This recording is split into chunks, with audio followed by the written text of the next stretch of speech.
Now we've actually created the most difficult part of the test, which is the given condition, which cleans the list. Now we simply have to add new test steps for add item, and we'll add them in the list module. So we'll call here add item, and we'll use sorted list here. And again, remember, never reload page.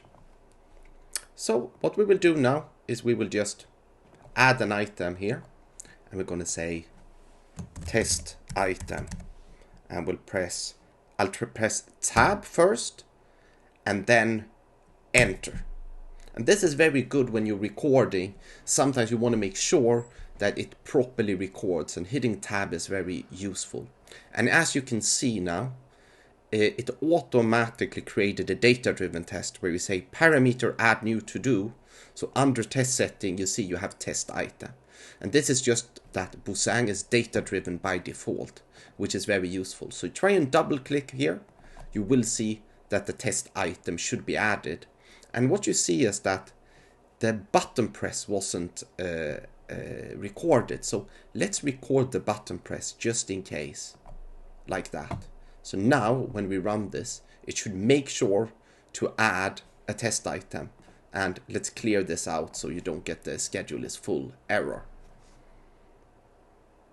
And there you have it. So that's the test step. So now the only thing you need to do is implement the validation. So I use the back button to go here, and then I will just say validate. So I'll create a new test and then just say list, and then validate item is in list.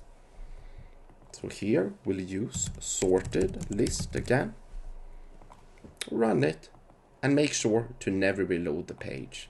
So I'll create a submit. I'll go in here and I'll go ahead and just simply add a validation. And in this case, we'll use exist again. It's very simple. And we'll just highlight that test item.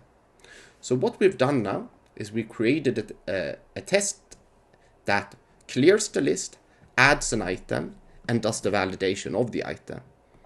And this is all good and fine. So let's see if this works first. So first you have the cleanup, then you have the adding of the test item, and then you have the validation. So this is all working fine, but of course, a little bit hard-coded, right? We've hard-coded the data right now, which is not ideal, but we'll see that later, how we can improve that.